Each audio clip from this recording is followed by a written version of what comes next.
ज्यादा लोग रहते हैं। और अब अमेरिका का मुकाबला इन्हीं दोनों से होगा, क्योंकि अब से एक दिन के बाद भारत के प्रधानमंत्री नरेंद्र मोदी चीन की यात्रा पर भी जाने वाले हैं। अमेरिका के राष्ट्रपति डोनाल्ड ट्रंप की टैरिफ नीतियों की उनके ही देश में उनके ही अपने लोग अब आलोचना कर रहे हैं, जिसमें सारे विकसित और अमीर देश हैं। इसमें अमेरिका, ब्रिटेन, जापान, फ्रांस जैसे 7 विकसित और अमीर देश शामिल हैं। दूसरा है यूरोपियन यूनियन, EU जिसे हम कहते हैं। इसमें यूरोप के 27 देश शामिल हैं। ये भी विकसित देश हैं, अमीर देश हैं। और तीसरा है ब्रिक्स। इसमें ब्राजील, रशिया, भारत, चीन और दक्षिण अफ्रीका सहित 11 देश शामिल हैं। तो ये 3 इस समय आप समझ सकते हैं कि 3 बड़े धड़े हैं दुनिया के। ग्रुप ऑफ 7 कंट्रीज, यूरोपीय यूनियन और ब्रिक्स। अब ये जो 3 बड़े ग्रुप्स हमने आपको दिखाए हैं जिनमें दुनिया इस समय बटी हुई है, अब इन आंकड़ों को जरा ध्यान से देखिए तो आपको पता चलेगा कि कौन कहां पर है। ब्रिक्स देशों की कुल GDP 6,970 लाख करोड़ रुपए की। अमेरिका के यानी अर्थशास्त्री, 82 वहां के बड़े बड़े बिजनेसमैन के आसपास, वहां के बड़े बड़े नेता अब ट्रंप दुनिया की GDP का फैसला बदलने की सलाह दे रहे हैं हिस्सा। वो ये कहते हैं पर है ब्रिक्स में का ये जो दुनिया की GDP में योगदान देखिए तो कुछ नहीं बिगड़ेगा, 41% अमेरिका का आधे से थोड़ा सा कम। अमेरिका के एक बड़े मशहूर G7 देशों की बड़े मशहूर कुल GDP है 5,000 लाख करोड़ रुपए और दुनिया की GDP में उनका कहना है इनका हिस्सा है। उन्होंने कहा है अपने एक बयान में, द यूनाइटेड स्टेट्स यानी European Union what to do देशों की कुल GDP है हिटिंग 2,700। यानी जब अमेरिका भारत को ये कहता है कि GDP में है कि भारत का क्या करना चाहिए, सिर्फ ये वैसा ही है जैसे एक चूहा ब्रिक्स की ताकत को बता रहा हो कि उसे क्या करना है, पहले ही कितना आगे निकल चुका है, हाथी को मार रहा है। और GDP का ये जो कैलकुलेशन हमने किया है मतलब अमेरिका है PPP फॉर्मूले से किया है। एक PPP का मतलब परचेजिंग 50% टैरिफ की वजह से PPP किसी भी देश में रहने के खर्च के आधार पर तय किया जाता है। और आज आप $1 में इन अर्थशास्त्रियों का ये कहना सामान खरीद सकते हैं। डोनाल्ड ट्रंप ने जो अमेरिका में $1 में उससे उसकी वजह से कम सामान मिले। ब्रिक्स एक संस्था के तौर पर यूरोपीय यूनियन और G7 के बाद ब्रिक्स में जो देश हैं संगठन बना, न सिर्फ एक दूसरे के साथ आ जाएंगे ब्रिक्स, बल्कि ब्रिक्स अब पहले से कहीं ज्यादा मजबूत हो जाएगा। अनुभव भी सीधे अमेरिका को चुनौती देगा बहुत और धीरे धीरे दुनिया में ब्रिक्स इस समय ब्रिक्स देशों की औसत नया विकास शक्ति संतुलन 4 पैदा कर देगा। आज G7 देशों अमेरिका और उसके सहयोगी देशों के लिए केवल सबसे बड़ी चुनौती बन चुका है। पहला ब्लॉक है G7 दुनिया में सारे 3 बड़े ब्लॉक और अमीर देश आप भी समझ, इसमें अमेरिका, ब्रिटेन, जापान, फ्रांस जो पुराने जमाने के रईस एक जमाने में हुआ करते थे शामिल, जिन्हें आप कह सकते हैं। दूसरा है जमाने के यूरोपियन यूनियन EU इनके हम कहते हैं। इसमें यूरोप के 27 देश शामिल नीचे जा रही है। ये दुनिया के बड़े बड़े विकसित देश हैं, G7 अमीर देश जो विकसित देश अपने आप को तीसरा है ब्रिक्स अमीर देश कहते हैं। ब्राजील, अब देखिए वो सिर्फ 1.7% पर दक्षिण रुक गए। अफ्रीका सहित ब्रिक्स 11 देश लगातार ऊपर जा रहे हैं। तो ये इस समय आप समझ सकते हैं ये मेहनत मजदूरी करने वाले देश हैं। ग्रुप ऑफ 7 देश हैं जो अपनी यूरोपियन यूनियन और ब्रिक्स के दम पर यहां तक पहुंचे। अमेरिका के दबाव के बावजूद दिखाए हैं जिनमें दुनिया इस समय बटी हुई है। अब इन आंकड़ों को जरा ध्यान से देखिए तो आपको पता चलेगा कि कौन कहां पर है। ब्रिक्स देशों की कुल GDP दम पर यहां तक पहुंचे हैं। अमेरिका के दबाव के बावजूद भारत ने रशिया से तेल खरीदना अभी बंद नहीं किया है। और इससे यह संकेत मिलता है कि दुनिया में शक्ति संतुलन कैसे बदल रहा है। अब वो समय आ गया है जब भारत जैसे देश अमेरिका की बात मानने से इनकार कर देते हैं। आज भारत ब्रिक्स देशों को एकजुट कर रहा है। आज ब्रिक्स देश वैसे ही व्यापार कर सकते हैं जैसे यूरोपीय यूनियन के देश आपस में करते हैं।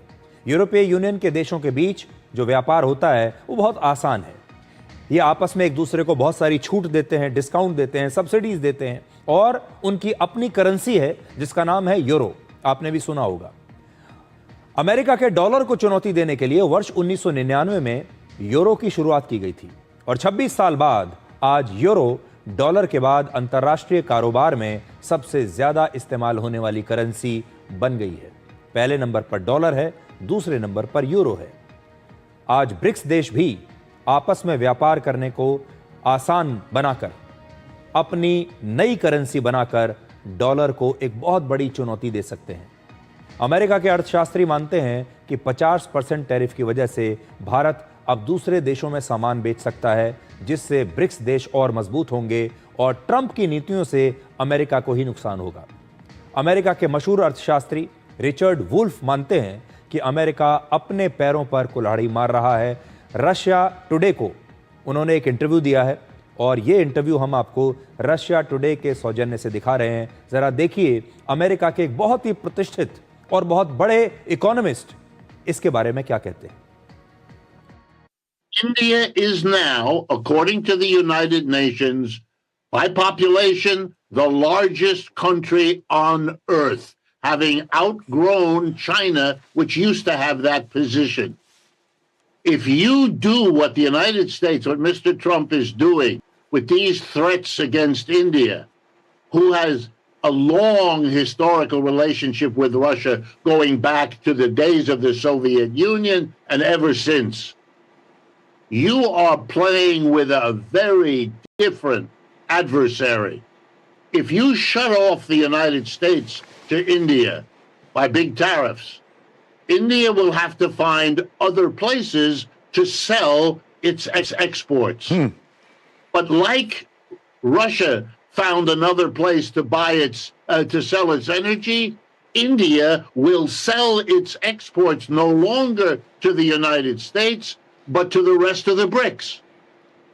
And what you're doing is you're hothouse fashion developing the BRICS to be an ever larger, more integrated and successful economic alternative to the West.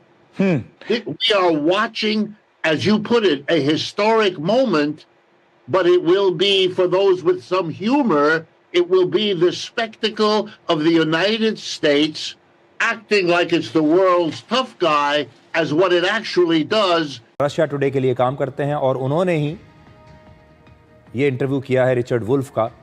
और रिक सैंचेज क्या कहते हैं इसके बारे में, अब वो भी जरा देखिए। The U.S. economy is near collapse. Near collapse. And not me saying this, Richard Wolff, an economist that I think is one of the smartest guys in the world. I have been following him for many years. We've had many conversations over the years. And I think he really gets it. And he explains what's happening to the dollar and how it is that China, along with other companies, are dumping U.S. treasuries. By dumping U.S. treasuries, they're basically saying the United States is too big a risk. And we've loaned them too much money. And we no longer want to hold that loan. So we're going to start dumping some of the U.S. treasuries. So we kind of deactivate the loans, so to speak. By doing that, they make the dollar less valuable. The dollar's at its worst point it's been in something like 27 years. That's important to note, especially as we get Modi, India, and Xi, China, along with Putin, in Shanghai. That's important to note, especially as we get Modi, India, and Xi, China, along with Putin, in Shanghai. And because of the tariffs and because of the sanctions, they now, together, the BRICS countries, for example, of which they're the three most important countries, are 60% of the world's population, 38% of the world's GDP. They've surpassed the G7, the Europeans, and the United States. Now, the United States, our country, is still the biggest economy, but the tendencies, the trends are going in the opposite direction.